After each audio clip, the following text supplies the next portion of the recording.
अगर इन्वेस्टर हो तो 2-3 चीज़ें ज़रा ध्यान से सुन लेना जो मैं बताने वाला हूँ दोस्तों। पहली बात तो ये है कि जीडीपी के नंबर जो आए हैं 5.4% का ग्रोथ हमें दिखने को मिला है, जो 2 साल का सबसे लोएस्ट रेट है ग्रोथ का। दूसरा जो है, हम काफ़ी लंबे टाइम से ये बात कर रहे थे कि आरबीआई जो है रेपो रेट कम करेगी इस पॉलिसी अपनी अनाउंसमेंट में जो 6 दिसंबर को होने वाली है। बट अब उसकी भी आशंका धीरे-धीरे कम हो गई है और ऐसा लग रहा है कि आरबीआई 11वीं बार भी जो रेपो रेट है अब अनचेंज रखने वाली है, मतलब उसमें कोई 6.5% का जो रेपो रेट था वो ही कंटिन्यू होगा और उसमें अब आरबीआई कोई चेंज नहीं करेगी। इसका मतलब ये है कि जो रियल्टी सेक्टर्स पे के जो स्टॉक्स हैं उसमें थोड़ा-सा हमें दबाव देखने को मिल सकता है, क्योंकि अब ये जो होम लोन रेट्स हैं ये काफ़ी हाई उस पर हैं। हालाँकि जो हाउसिंग प्राइसेज़ हैं वो काफ़ी बढ़ रहे हैं हाई इंटरेस्ट के बाद भी कुछ की सिटीज़ में।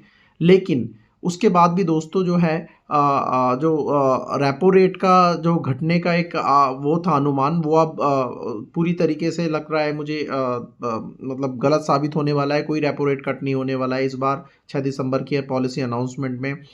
और जो तीसरा है दोस्तों, यूएस की तरफ से भी कुछ-कुछ ट्रम्प साहब की तरफ से ऐसे इंडिकेटर्स आ रहे हैं, जैसे अभी उन्होंने बोला कि ब्रिक्स नेशंस पे वो 100% टैरिफ लगा देंगे अगर उन्होंने डॉलर रिप्लेसमेंट के लिए कोई करेंसी इंट्रोड्यूस की।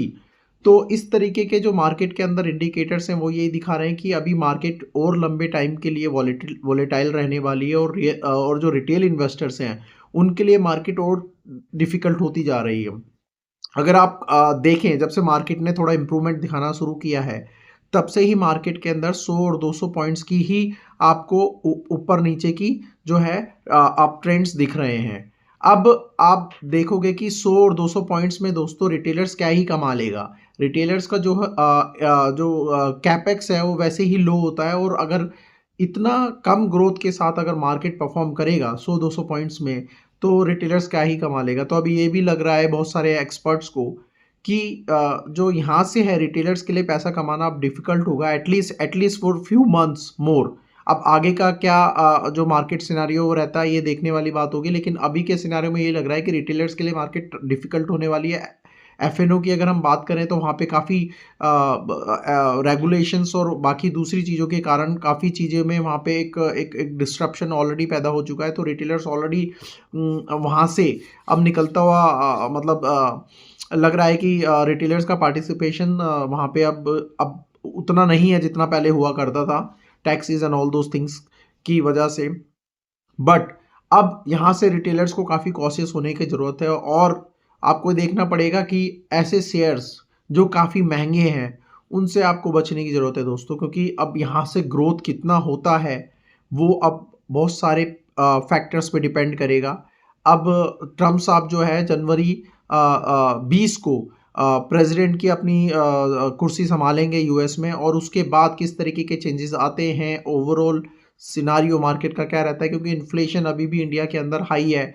और डॉलर और रुपी का अगर हम देखें तो रुपी काफ़ी टाइम से गिरता जा रहा है, डॉलर मजबूत हो रहा है, और दोस्तों जब भी डॉलर मजबूत होता है तो वो यूएस इकोनॉमी के लिए तो अच्छा होता है, लेकिन वर्ल्ड वाइड जो इकोनॉमी है उसके ऊपर उसके काफ़ी नेगेटिव इम्पैक्ट्स देखने को मिलते हैं। तो अब आने वाला टाइम काफ़ी डिफ़िकल्ट होगा।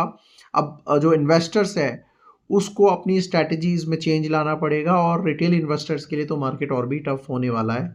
तो अगर रिटेल इन्वेस्टर्स जानना चाहते हैं कि उस मार्केट में क्या करें, तो प्लीज़ कमेंट्स सेक्शन में हमें बताइए किस तरह की वीडियोस क्या आप देखना चाहते हैं, उसी बेसिस पे हम वीडियो बनाएंगे और आप लोगों के लिए कोशिश करेंगे कि अच्छी रिसर्च के साथ और इन डेप्थ वीडियोस बना सकें, लेकिन उसमें आपका सहयोग चाहिए होगा दोस्तों। उसके लिए धन्यवाद। Thank you.